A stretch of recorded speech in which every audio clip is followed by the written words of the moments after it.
I'm Dr Neveen Hamza. I'm a reader in architecture, energy and well-being. The School of Architecture has a very long history. It's 101 years old this year in the University of Newcastle, and we're very proud that we undertake a lot of work here that engages with companies and other research institutions, of course, but we're very proud that we have a lot of experience with doing practical research that hopefully is useful for the industry in general. I think your project was quite amazing because we're used to doing work with buildings, but it's also a very nice opportunity to view other inhabited spaces like ships and think about how do they actually perform in realistic situations. Day-to-day basis, I teach, I do my research on building energy performance, building and urban energy performance. And I hope that students enjoy learning about that. And I also have my own cohort of PhD students and research associates as well who work on various projects. Newcastle University is quite an exceptional place as a work environment because it's very inclusive. We are a very diverse population as employees, as tutors.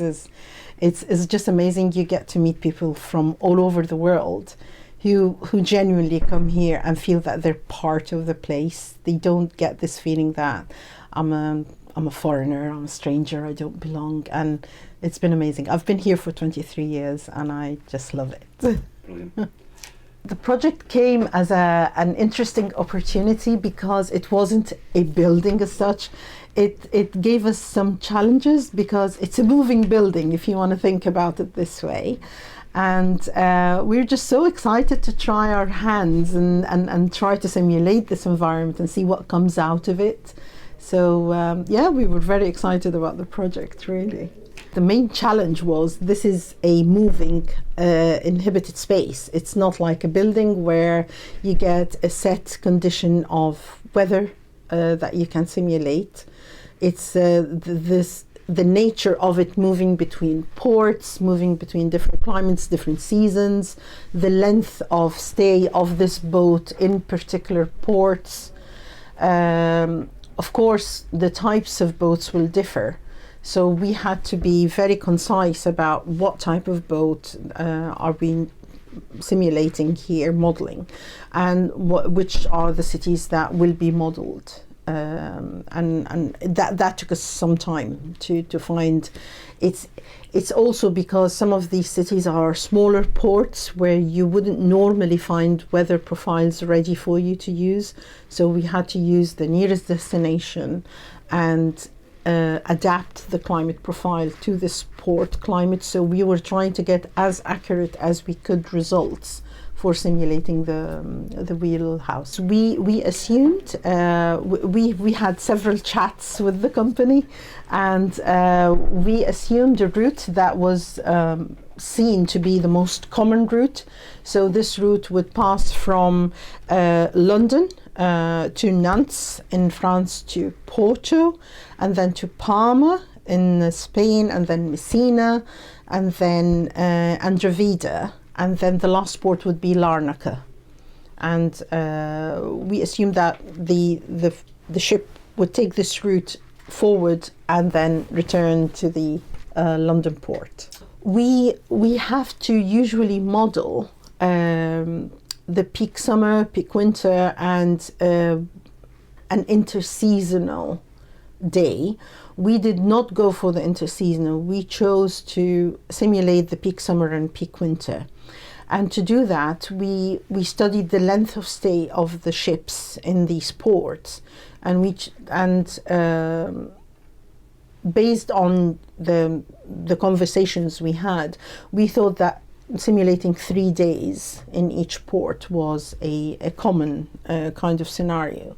So we took the 3 days from what we call a typical meteorological year, in each port. A typical meteorological year is an averaged weather profile over 28 to 30 years per hour.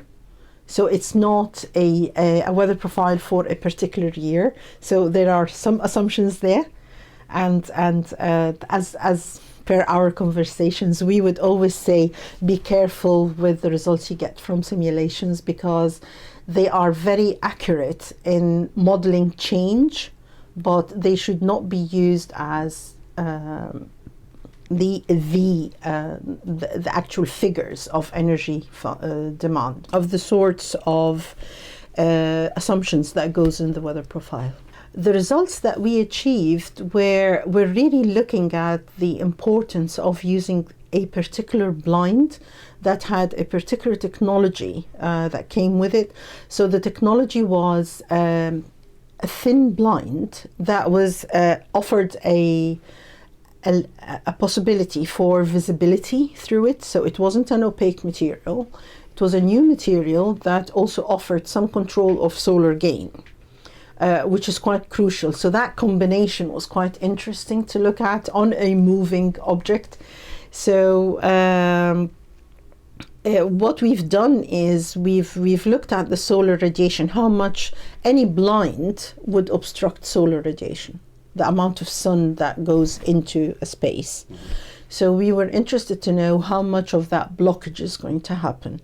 Usually that happens in conjunction with an obstruction of a view out, which you obviously couldn't have in this scenario, because it's the wheel room or the wheelhouse where you have the captain and the crews, and they're really needing to see outside. So having the blind drawn while maintaining the visibility was something that was quite interesting, because traditionally those types of blinds wouldn't really block any considerable amount of solar radiation. But what was different about this one is that it did quite a good job in blocking. We thought it blocked around 55% of the solar radiation. This comes with a penalty on daylight, because if you block solar, it's a spectrum, and solar radiation, you can also, if you block it completely, you will block daylight. So you don't want that. So that balance was quite interesting for us to look at. The simulation showed that you can block 55% of the solar radiation. Typically, you wouldn't want to do that if it was a building, because solar radiation naturally comes with heat, so it reduces your heat demand. And it also has therapeutic effects, so it's good for health to have plenty of solar gain inside the space. But when it comes to workspaces, it's not always a benefit, because in a specific scenario like the ones that we were simulating for the wheelhouse, where there's a lot of internal gain coming from all of this vast amount of equipment that generates its own heat, adding solar radiation to this internal heat demand becomes actually a burden on the ship services. It's not a building services in this case, it's the cooling and heating condition systems. The one scenario that you would like to avoid is that all of this heat is accumulating to the point that your cooling system is running non-stop, because that obviously means you're consuming a lot of energy, and you're also producing a lot of air pollutants. Well, it's a double-edged sword, because in a way you are in a very contained environment and you are controlling it completely by an air conditioning system, and it's well known that this has an effect on mental health, because you can't connect with the climate outside this room. And it also has health effects, because no matter how clean your ducts are, you need to continuously clean them to avoid the accumulation of pathogens. So that is a burden on how you operate this boat, and the amount of, obviously, financing for cleaning the systems and keeping them running all the time. So if you can manage a way where you can use the natural resources that are prevalent around your ship, then this is obviously a benefit. it was an unusual request from Solarglide to ask for us to simulate. We thought this was quite progressive, actually. We've only been able to do it for the Wheelhouse. We were hoping that we would have an opportunity to model the whole ship.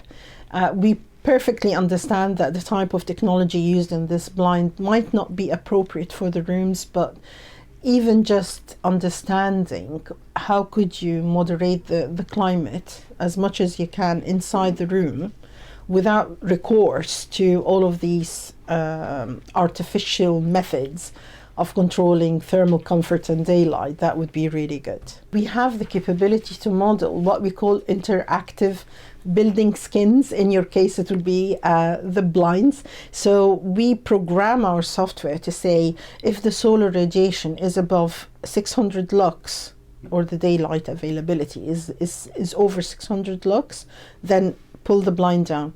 If it's less than 300 lux, which becomes a little bit dark, then pull it up.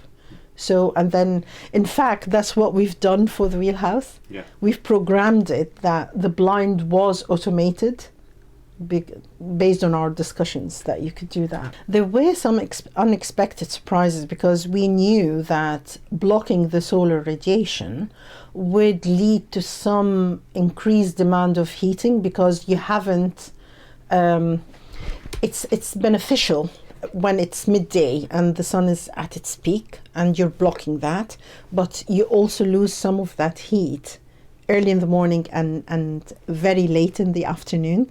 So you're blocking that heat from accumulating in the room. So you have to substitute that by switching your heating system on.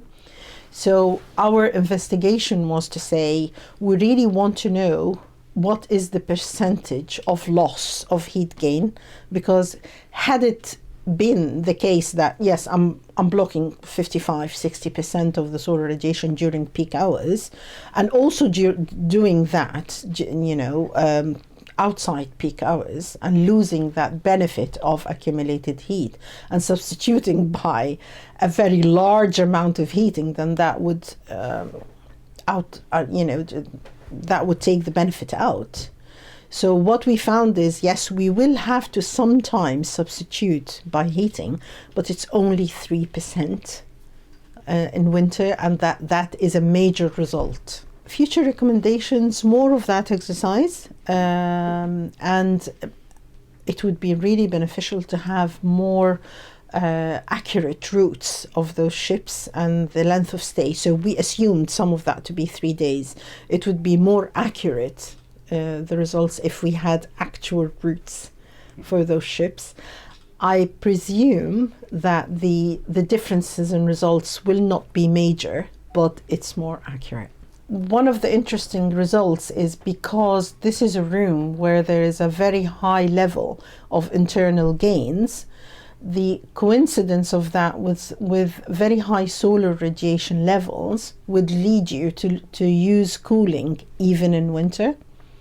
So the benefit of doing those simulations was to test really, is there any possible reduction to the use of cooling demand in winter? And there is about 40% reduction. So that is also very beneficial in reducing your energy demand on the ship. Brilliant. Okay. Wow.